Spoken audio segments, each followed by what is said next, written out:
Muy bien, en esta mañana nuevamente estamos congregados en esta reunión, en este culto de adoración a través de esta transmisión. Y hoy el tema que nos aborda, que debemos tocar, abordar, tiene que ver con el nacimiento de Jesús. Y yo creo que este tema nos debe de llevar a responder algunas preguntas. Eh, Nos encontramos a una semana de la Navidad. Y en realidad entendemos la trascendencia de lo que es la Navidad, entendemos la trascendencia del hecho del nacimiento de Jesús en medio de nuestra humanidad. Son preguntas que a veces podríamos creer que tienen una respuesta tácita. ¿Quién no va a entender eso? Podríamos pensar. ¿Entendemos el hecho de que Jesús naciera en medio nuestro? ¿Posee algún significado para nuestra vida este nacimiento de Jesús? ¿O es un hecho aislado o de repente un hecho histórico que recordamos porque como todo lo histórico lo conmemoramos? Quiera Dios que en esta mañana podamos realmente eh, pensar en lo que la palabra de Dios nos quiere decir y nos quiere enseñar con relación al nacimiento de Jesús. Eh, y para ello hemos leído Lucas, al evangelista Lucas en el capítulo 2, y vamos a mirar qué nos dice el gran historiador y evangelista Lucas acerca de este maravilloso hecho histórico. Empecemos viendo a Jesús en la historia. Yo creo que es muy importante ver a Jesús dentro de la historia humana. Es muy interesante que Lucas, en el verso 1 del capítulo 2 dice, aconteció en aquellos días que se promulgó en Egipto y etcétera, etcétera, etcétera.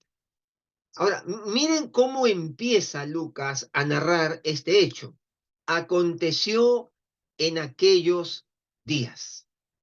Ahora, ¿cuáles son los aquellos días del doctor Lucas? ¿Cuáles son aquellos? ¿A qué se refiere Lucas con aquellos días? Lucas observó primero que el nacimiento del Mesías se llevó a cabo en aquellos días, es decir, en los días de Herodes, rey de Judea. Y este es el primer dato histórico que Lucas quiere dejar muy, muy en claro. Aquellos días era el gobierno de Herodes. Ahora, Herodes, el rey idumeo, edomita, que era vasallo del Imperio Romano. Y Herodes estaba a punto de finalizar su largo reinado y poco tiempo después moriría. Él moriría precisamente después del nacimiento de Cristo. Ahora, esos también eran los días de la odiada ocupación romana en Israel. Era el imperio romano subyugando al pueblo de Israel. Y ellos encontraban muy especialmente irritante la ocupación romana sobre su territorio. Y por tres razones básicas, para ubicarnos en aquellos días. En primer lugar, los romanos, para los judíos, eran gentiles. Y eran gentiles a quienes los judíos veían como inmundos y ajenos a los pactos de Dios. Esa era la visión que tenía el pueblo de Israel, de los romanos y de todos los que no eran judíos. En segundo lugar, la segunda razón por la cual los judíos se encontraban tan irritante a los romanos en su territorio era que los judíos aborrecían la flagrante idolatría de los romanos. Ya durante el cautiverio babilonio, los hebreos habían aprendido muy bien el costo alto que tenía la idolatría. Y entonces se habían curado de su propia inclinación idolátrica. Pero hay una tercera razón por la cual les resultaba tan irritante la presencia de los romanos, porque hallaban ellos opresiva la tributación que los romanos les imponían a los judíos. Y odiaban con eh, muy profundamente a aquellos que trabajaban para el gobierno o para el imperio romano, caso de Saqueo, de Mateo, ¿no? Y ellos ayudaban a recaudar los impuestos. Entonces, estas cosas eran muy, muy irritantes para los judíos. Esos eran aquellos días que el doctor Lucas va a mencionar Jesús en la historia. Y Jesús aparece en una escena donde se encuentra una situación social, económica, política, sumamente complicada. Jesús no llega en un marco de tranquilidad, en un marco de estabilidad y de paz. No, no, Jesús llega en un momento político, económico y social sumamente convulsionado, con un Herodes que era un monarca que servía al imperio romano. Esos son aquellos días del doctor Lucas. Pero veamos a Jesús en el tiempo y el espacio. Y miren ustedes, volvemos al verso 1 y en adelante, aconteció en aquellos días, ya nos ubicamos, aquellos días, cómo eran, cómo estaba dándose la situación social, económica, política. En aquellos días se promulgó un edicto de parte de Augusto César, que todo el mundo fuese empadronado. Este primer censo se hizo siendo Cirenio, perdón, gobernador de Siria. Ahora, Jesús en el tiempo y el espacio. Lucas relacionó el nacimiento del Señor, y eso es interesante, un dato muy importante.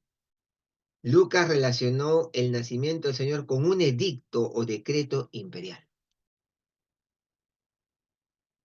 que fue promulgado por el emperador, y por ser promulgado por el emperador Augusto César, era obligatorio para todos.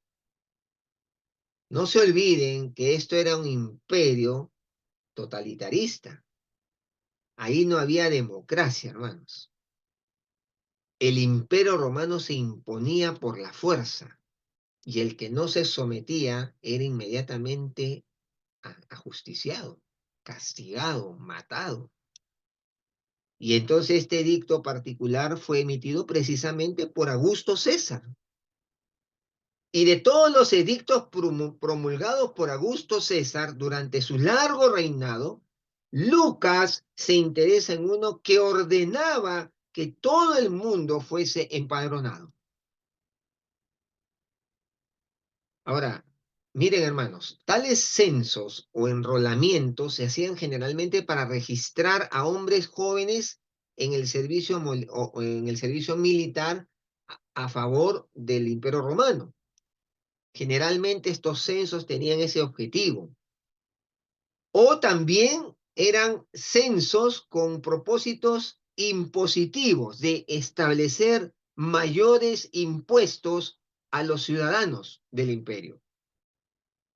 Y este censo fue por la precisamente razón de establecer mayores impuestos a los miembros o a los integrantes y ciudadanos del Imperio Romano dentro de Judea y Jerusalén y de toda la Palestina.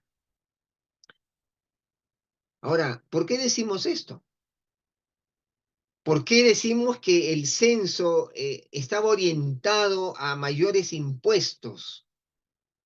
Porque los judíos estaban exentos del servicio militar romano. Entonces no había otra razón. El censo en Palestina tenía el objetivo de establecer mayores cargas impositivas de rentas y impuestos. Miren el cuadro, ¿eh? Miren el cuadro, cómo está dado, cómo llega Jesús. Ahora, Lucas manifestó además que este primer censo se hizo siendo Cirenio, gobernador de Siria. Cirenio. Ahora, Cirenio, y esto es importante mirar y evaluar en la historia, Cirenio dio a conocer o dictaminó este edicto, o mejor dicho, lo dio a conocer porque ya venía de Augusto César la orden, y entonces Cirenio lo hace efectivo más o menos en el 8 antes de Cristo. Pero debemos decir que el censo en sí, la práctica o la ejecución del censo, no se llevó a cabo sino hasta el 4 antes de Cristo. ¿Qué es la fecha que los eruditos coinciden en que nació Jesús? Ahora, acá ustedes dirán, ¿cómo es eso? 4 antes de Cristo, ¿cómo? Si Jesús nació en el 0 y arrancó en el antes de Cristo y después de Cristo, no. En realidad Jesús nació en el 4 antes de Cristo, o sea, hay 4 años que no llegan al 0. Ahora, no es un tema es un tema para una clase, pero más o menos para ubicarnos. Los eruditos coinciden que Jesús nació en el 4 antes de Cristo, que es la fecha en donde se produce precisamente el censo. Ahora, el censo, ¿por qué se demora si fue dictaminado por Cirenio en el 8? ¿Qué pasó en esos 4 años? Bueno, se produjo una demora en la ejecución del edicto en Palestina, a lo que pudo haber contribuido una cantidad de factores. La dificultad en la transmisión del encargo que se hacía, las turbulencias políticas y sociales que Palestina estaba afrontando. No se olviden que habían revolucionarios que querían liberarse de la opresión imperialista de Roma. Y toda esta turbulencia hizo de que el censo se llevara a cabo en el tiempo estipulado. Y los eruditos coinciden que, bueno, el censo se llevó en el 4 antes de Cristo. Y entonces es obvio que se había impuesto una fecha límite. No podía poner, el edicto se dio en el 8 antes de Cristo y bueno, a ver hasta cuándo será. No, hubo una fecha límite que debía de hacerse. Y entonces eh, podemos ver que José y María tienen que viajar a Jerusalén. Dice allí, e iban todos para ser empadronados cada uno a su ciudad, y José subió a Galilea, la ciudad de Nazaret. O sea, hubo una fecha límite que obligó a que José y María tuvieran que ir de Nazaret a Jerusalén. Y era un viaje de 120 kilómetros a lomo de bestia. Y este es un viaje que evidentemente, por lo que nos dice la palabra, es muy cerca del final del embarazo de María, porque María llega prácticamente con las justas a Jerusalén. Y era la fecha límite donde tenían que llegar al empadronamiento, porque yo me imagino, imagínese usted, ¿no? Ella está gestando, está en el 8º, casi 9º mes, y el edicto se dio y dice, bueno, hay que esperar, mejor que nazca aquí, pero ellos se ven obligados a llegar, pero no solamente por el hecho de que tuvieron que llegar, no, había todo un propósito detrás que Dios estaba guiando. Y hermanos queridos, ¿por qué decimos todo esto? ¿Por qué toda esta información toda esta nos muestra que el Jesús que Lucas nos narra es un Jesús que vivió en el tiempo y en nuestro espacio humano. Y eso nos habla del Jesús histórico. Él no es una leyenda o un mito, como algunos han querido decir. Jesús es una realidad histórica que nació y vivió en medio nuestro con un definido propósito.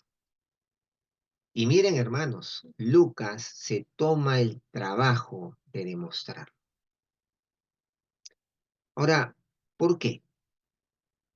Porque nuestra fe, queridos hermanos, queridos amigos, tiene que ser una fe que esté fundamentada documentadamente.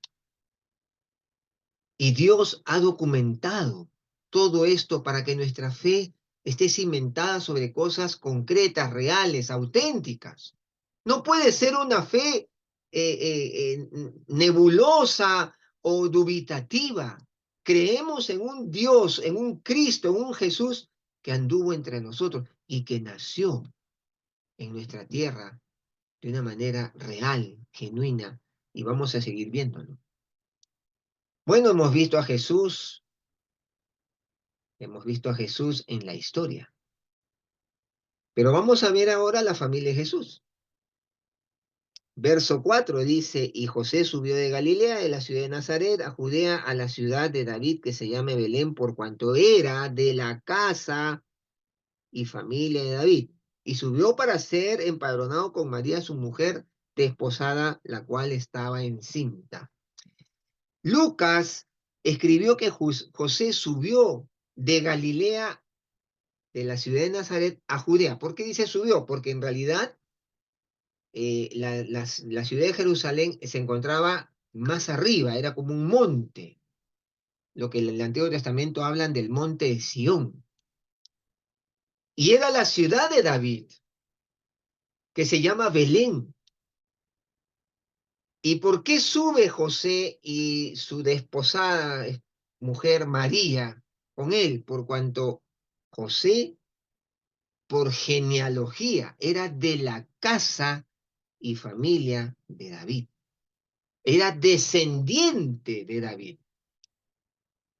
Ahora, eso es importante. José era descendiente de la familia de David y eso lo obligaba a ir a Jerusalén para ser empadronado, porque todos los que tenían arraigos en un lugar específico tenían que ser empadronados en ese lugar. Y es interesante que esa era la familia en la cual nacería Jesús. Y que calza con todas las profecías que del nacimiento de Jesús se hicieron. Miren, vamos a narrar algo de esto. Por ejemplo, las escrituras del Antiguo Testamento claramente predijeron, profetizaron dónde había de nacer el Mesías. Siglos antes, el profeta Miqueas había escrito lo siguiente, por ejemplo: pero tú, Belén, Efrata, pequeña para estar entre las familias de Judá, de ti me saldrá el que será Señor en Israel. Y sus salidas son desde el principio, desde los días de la eternidad. Miren, ¿ah? Miren lo que está diciendo Miqueas. Y sus salidas son desde el principio, desde los días de la eternidad. Esta declaración no se podía aplicar a ningún ser humano, ya que solo Dios ha existido desde la eternidad, ¿no? Tremenda profecía. No debemos olvidar que Jesús se profetiza como el Hijo de David. Y ese es uno de los títulos que recibe de parte de los judíos durante su ministerio en la tierra. ¿Se acuerdan cuando el ciego empieza a clamar y dice, Hijo de David, ten misericordia de mí? Ese es el título del Mesías. Jesús tenía una identidad dentro de una familia y eso lo hace más real y genuino aquí en la tierra. Seguimos avanzando. Miren a Lucas cómo nos va dando detalles que van a cimentar nuestra fe. Otro detalle interesante que Lucas menciona que no podemos pasar por alto. Jesús en pañales. Miren ustedes el verso 7. Y dio a luz a su hijo primogénito y lo envolvió en pañales. Interesante, ¿no? Lucas podría haber obviado este detalle, pero ¿por qué lo hace? Porque Lucas está describiendo el acontecimiento profundamente más significativo en toda la historia hasta ese momento, el nacimiento del Dios hombre Jesucristo.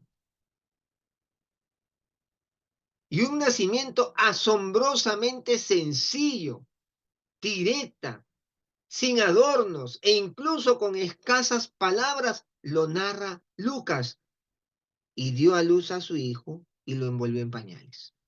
No dio mayores prolegómenos, mayores explicaciones, mayores adornos. Simplemente dijo, nació y fue envuelto en pañales.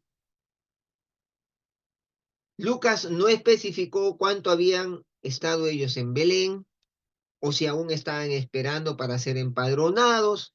El autor no ofrece ninguna descripción de dónde se realizó el parto, excepto que no fue en el mesón, que no fue en una posada, que no fue en un hotel, que no fue en una clínica.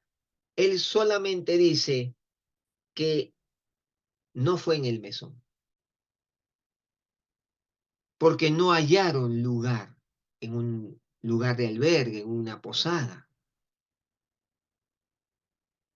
Lucas no hace ninguna mención porque no aparecieron ángeles, como más tarde se aparecerían a los pastores, no sonaron trompetas celestiales, ninguna voz del cielo anunció el nacimiento del Hijo de Dios.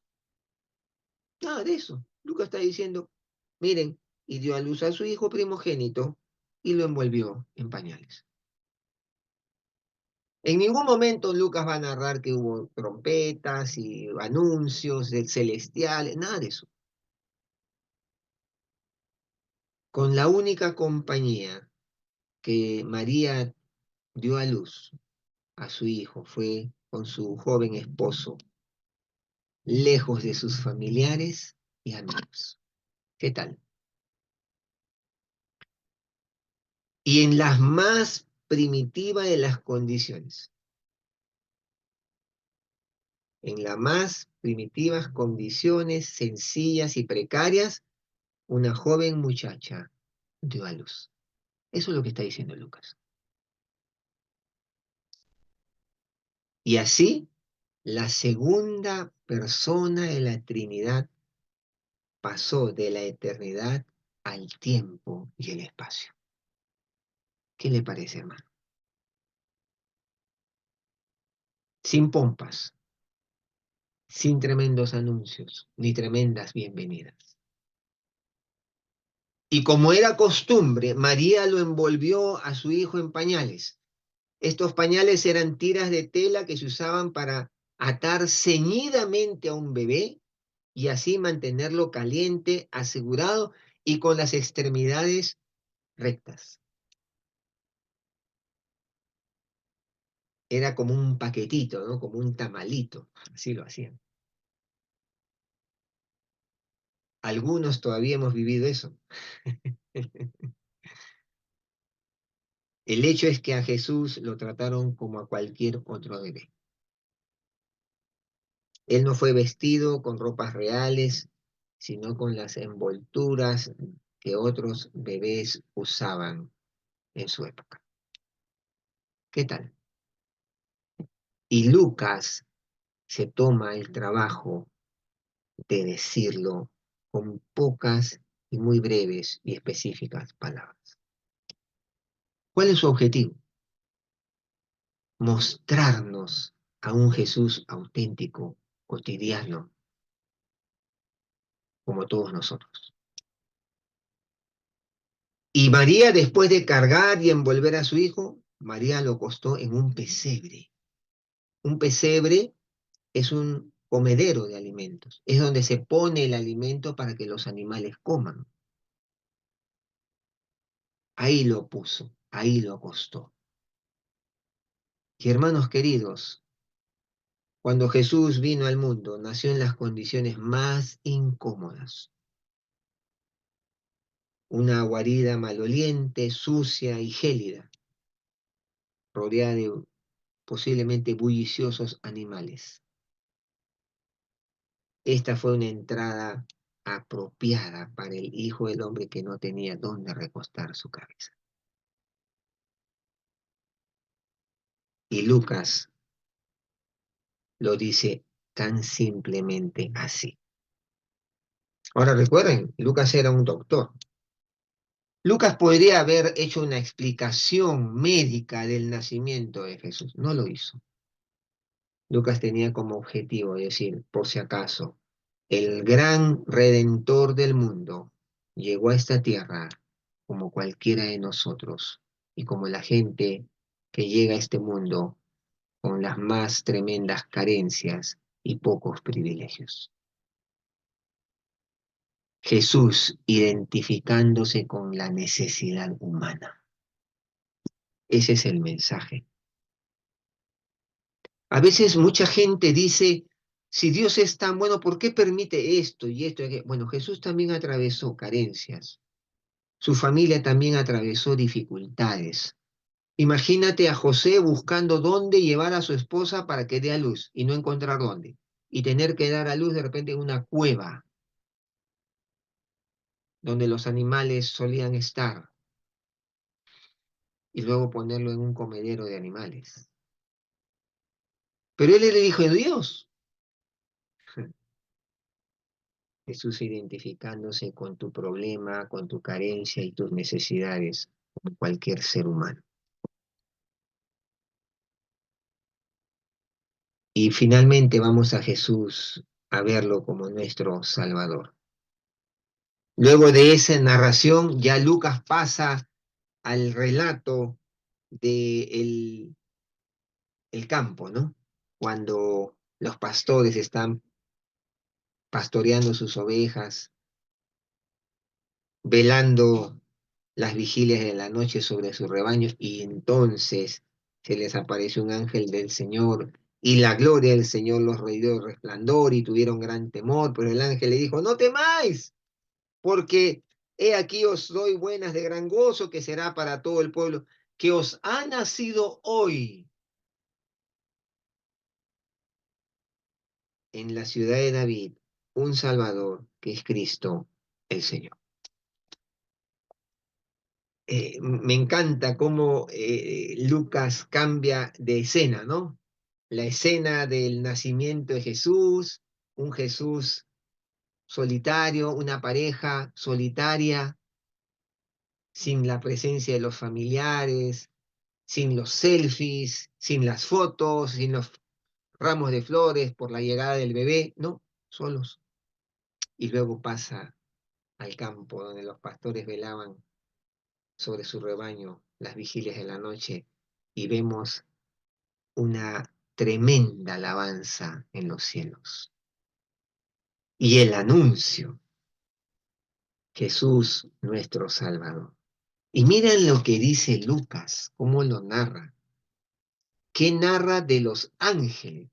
Y los ángeles le dicen, os ha nacido hoy, os ha nacido a vosotros. Eso es lo que está diciendo.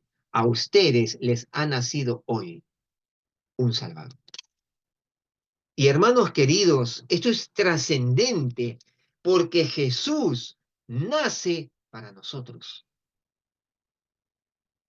Nace para ti y para mí. Querido amigo, Jesús nació para ti. Ese mismo día, en el cumplimiento del tiempo, había ocurrido el nacimiento más importante de la historia. Había sucedido en el más improbable de los lugares, en la ciudad de David.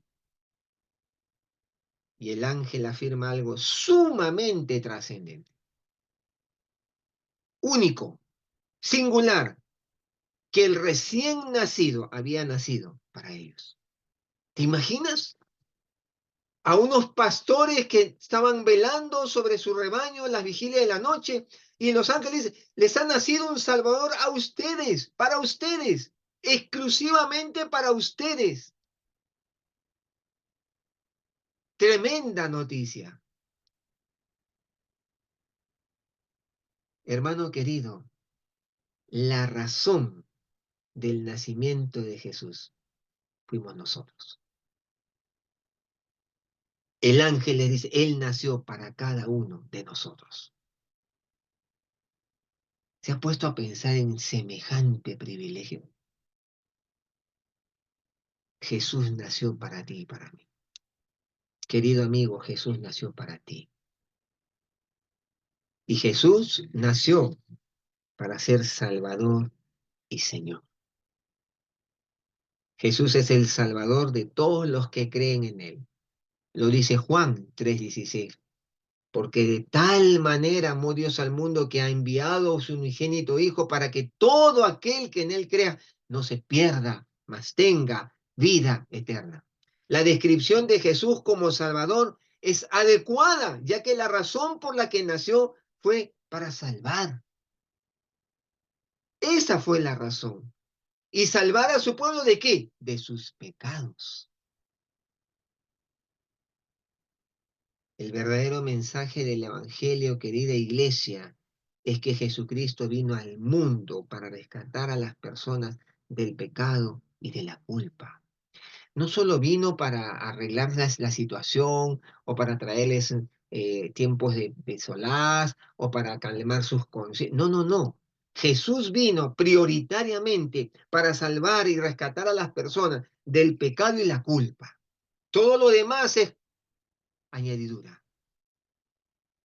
Jesús vino para darnos la paz que solo Él puede dar. Paz con Dios y paz con nosotros mismos. Y decir que este niño es Señor es decir que Él es Dios. Él es el Kyrios. La confesión más fundamental y básica del cristianismo es Jesús es Señor. Y nadie que no afirme la plena deidad de Cristo y su igualdad con Dios puede ser salvado por Él. Nadie. Si no declaro que Jesucristo es Señor y Dios, no puedo ser salvado. Y esto lo advirtió Jesús a los judíos. ¿Qué dice Juan 8:24? Si no creéis que yo soy, en vuestros pecados moriréis. Jesús lo dijo.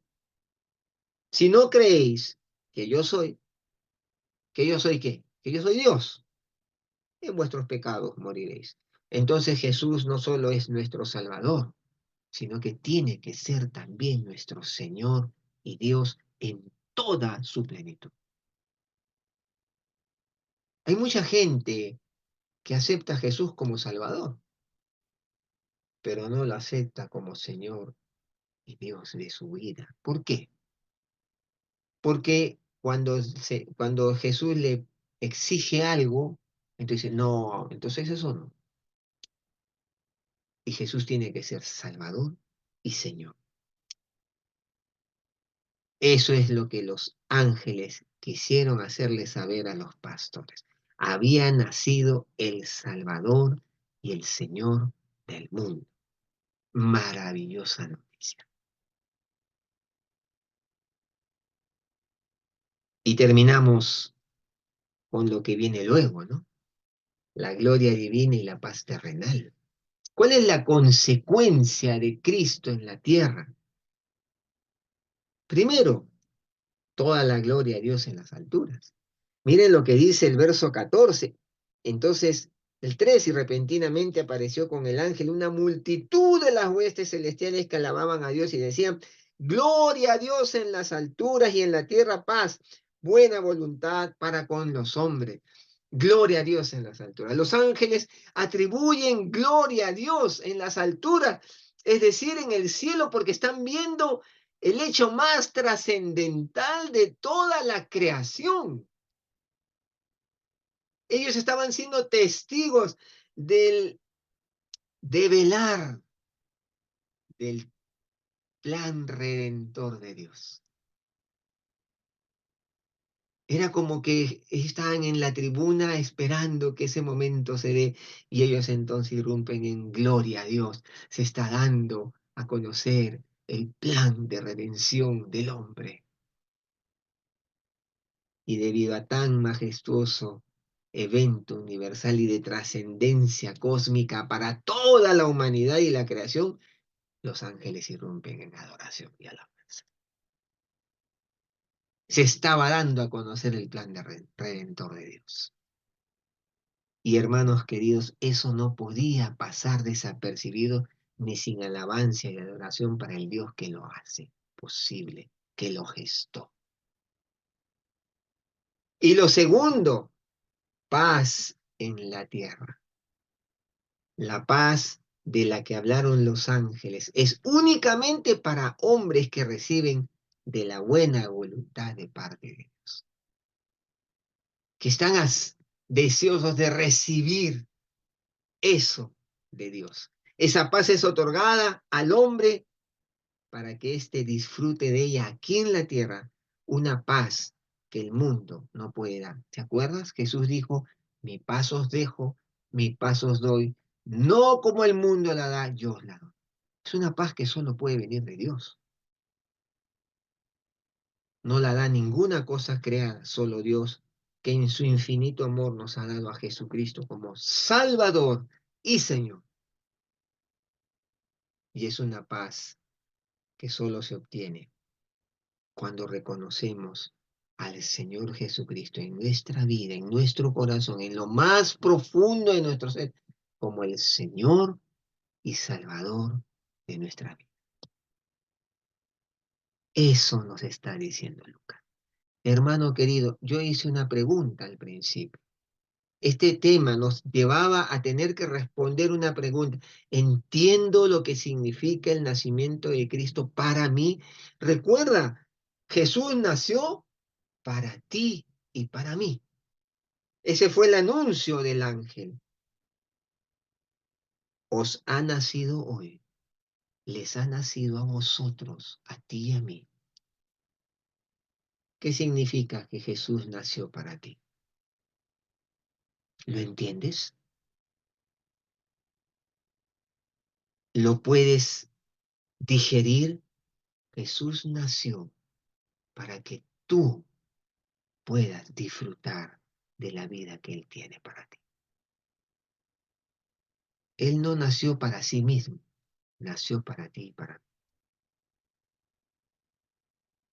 ¿Entiendes eso? Eso te lleva a vivir en una profunda adoración a Dios, de saber, Señor, tú naciste para mí como la respuesta a mis tremendas interrogantes, inquietudes, temores, mis tremendas incertidumbres. Tú naciste para mí. Y hay una pregunta que viene como consecuencia y que necesitamos responder. ¿Cómo muestras en tu vida que Jesús es tu Salvador y Señor? ¿Cómo lo demuestras? Si el Señor te mirara y te preguntara, ¿soy yo tu Señor, tu Salvador y Señor? ¿Cómo se lo demuestras? ¿Hay en tu corazón una profunda gratitud, adoración, una vida consagrada a Él? ¿Hay en tu vida el deseo de honrarle, de servirle, de responder a su gran amor, a su salvación y a su señorío? Queridos hermanos, querido amigo, ¿es el Señor Jesucristo tu Salvador y Señor ya? Él lo puede ser si tú se lo pides hoy. Y tú que me escuchas, quien quiera que seas, Si hoy le dices, Señor, ahora entiendo que naciste para mí, para darme una nueva vida, para darme sentido y propósito a la vida, y quiero que seas mi Señor y Salvador, hoy tú le puedes decir, Señor, ven a mi vida, ven a morar a mi vida, te abro mi corazón y quiero vivir para ti. Perdona mis pecados, haber vivido alejado de ti, pensando o desconociendo quién eras tú y qué has hecho tú por mí. Hoy quiero abrirte las puertas de mi corazón para que vengas a morar allí. No hubo lugar en el mesón, pero Señor, ven a mi corazón, porque en mi corazón hay lugar para ti. Vamos a orar. Señor, te damos gracias por tu palabra, tan rica, tan llena de sentido y contenido, Señor. Y Padre, en esta mañana te damos gracias por Jesucristo, nuestro Salvador y Señor, que nació para nosotros. Y hoy podemos celebrar una Navidad porque Él nació entre nosotros. El Jesús histórico se hizo hombre. Fue como cualquiera de nosotros, fue envuelto en pañales, se identificó con nuestra necesidad, nuestras carencias y con lo que hacemos cada día. Pero Él quiere ser Salvador y Señor. Y Padre, en esta mañana te damos gracias porque echaste a andar el plan de redención un día y lo consumaste cuando Jesús murió en la cruz y resucitó entre los muertos.